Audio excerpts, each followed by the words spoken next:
Jamaah yang dimuliakan Allah Subhanahu wa taala, marilah kita bersyukur karena di zaman yang penuh fitnah, begitu banyak godaan, ujian, cobaan, tetapi Allah masih memilih kita yang lemah ini untuk bisa menundukkan kepala kita, meletakkan kepala kita di bumi Allah, untuk menyembah hanya kepada Allahu Jalla Jalaluh. Kemudian salawat dan salam senantiasa kita sampaikan kepada Nabiullah Muhammad ibnu Abdullah sallallahu alaihi wa ala alihi wasallam, manusia panutan kita yang dengan mengikuti rambu-rambu dari beliau, seseorang itu akan selamat dunia dan akhirat. Seseorang itu akan bahagia dunia dan juga di akhirat Allah. Jamaah yang dimuliakan Allah, ketika kita berbicara ikhlas, ikhlas itu adalah satu kata. Ikhlas, satu kata yang mudah diucapkan, tetapi belum tentu bisa kita realisasikan di dalam amaliyah kita, di dalam perbuatan kita. Pembicaraan tentang ikhlas, jamaah yang dimuliakan Allah, adalah pembicaraan yang seakan-akan seperti laut yang tidak bertepi, sangat dalam, sangat panjang. Bahkan para ulama menyebutkan di dalam kitab-kitab mereka bahwasanya masalah ikhlas ini sesuatu yang sangat perlu diusahakan. Ya. Bahkan mereka bertahun-tahun, bahkan ada yang menyebutkan puluhan tahun baru dapat yang namanya keikhlasan yang sebenarnya atau keikhlasan yang hakiki. Kadang jamaah yang dimuliakan Allah, dan ini kita koreksi kepada diri kita masing-masing. Kadang ada amalan yang kita lakukan, kita ikhlas di lisan kita, tapi pada dasarnya di hati kita enggak ikhlas. Maka itu ditolak oleh Allah Subhanahu wa taala. Kadang ada juga amalan yang kita lakukan, misal kita memberikan sesuatu kepada orang lain, ikhlas, Masya Allah, ikhlas banget. Tidak ada sedikit pun keraguan tentang keikhlasan kita yang kita ucapkan lisan kita dan bahkan hati kita, ikhlas. Tetapi sayang, di kemudian hari, sebulan, 2 bulan masih kita bisa mempertahankan keikhlasan yang kita lakukan tersebut. Setahun, 2 tahun, mungkin di 5 tahun kemudian, keikhlasan yang dulu pernah kita buat 5 tahun yang lalu, kita ungkit kembali sebagai bentuk riya, yang akhirnya 5 tahun yang lalu kita buat sebuah keikhlasan yang itu menjadikan gugurnya daripada keikhlasan yang sudah kita, pahala yang sudah kita lakukan.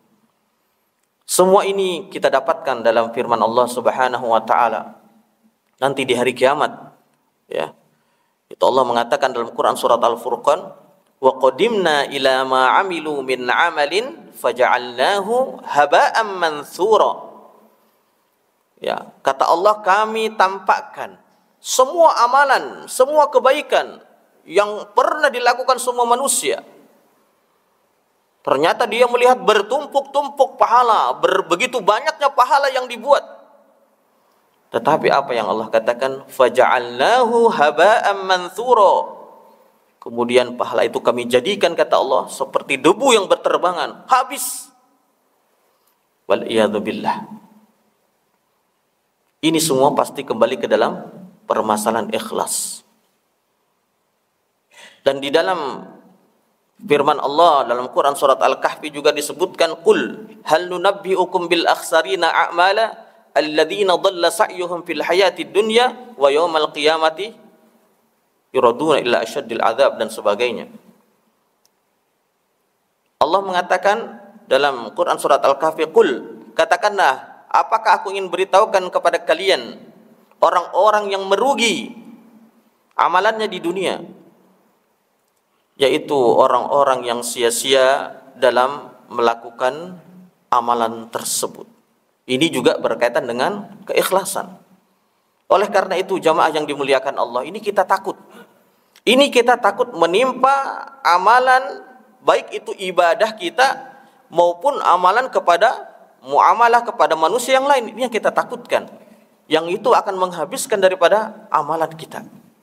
Bahkan termasuk orang alim, orang yang ahli ibadah, biasa dia di saf pertama, masya Allah, ya, berbulan-bulan dia di saf pertama, di situ tempatnya. Ada satu ketika dia terlambat, akhirnya dia di saf kedua. Ketika dia di saf kedua, dia malu dilihat orang lain karena biasanya dia di saf pertama. Tetapi gara-gara dia di saf kedua, dia malu dilihat orang. Dan ini menunjukkan bahwa yang selama ini dia lakukan berbulan-bulan di saf pertama, itu menunjukkan ketidakikhlasannya. Nah, ini bahaya jamaah yang dimuliakan Allah. Jadi apa hal yang bisa kita lakukan untuk bisa menempuh keikhlasan yang sebenarnya, yang hakiki? Yang pertama yaitu al-ilmu, kita berilmu. Harus kita pelajari apa itu ikhlas. Apa yang menyebabkan keikhlasan, apa yang menghancurkan keikhlasan, itu perlu kita pelajari. Supaya apa? Supaya kita tidak terjerumus ke dalam hal yang sama. Ya. Tiap hari kita berharap pada Allah baik, ternyata ada ketidakikhlasan, walaupun secuil ketidakikhlasan dalam diri kita, itu tidak akan diterima oleh Allah.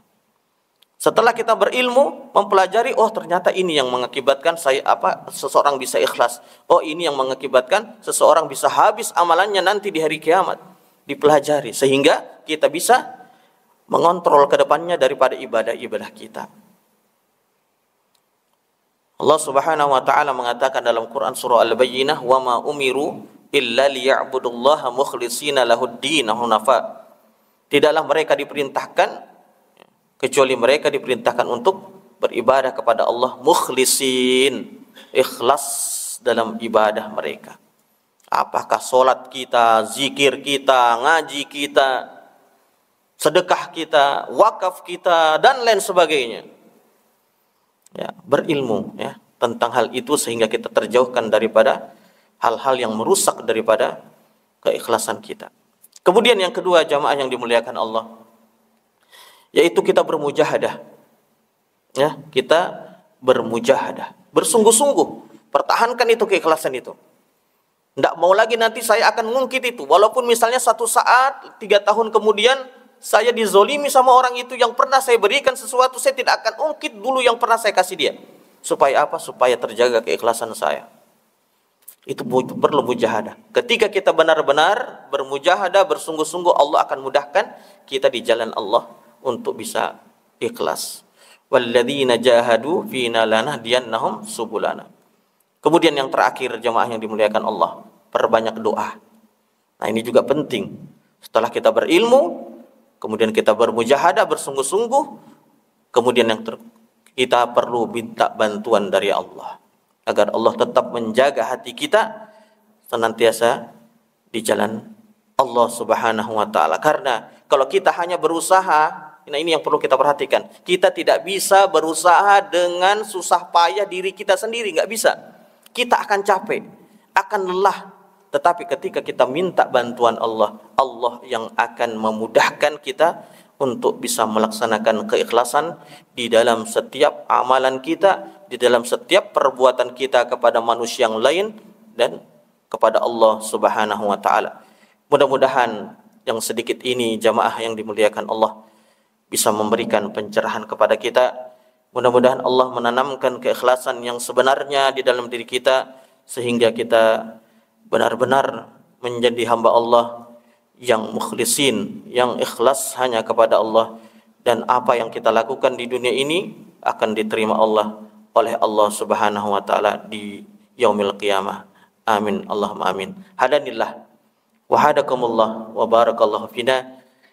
Mari kita tutup dengan doa kafaratul majlis. Subhanakallahumma wa bihamdika asyhadu an la ilaha illa anta astaghfiruka wa atubu ilaik. Assalamualaikum warahmatullahi wabarakatuh.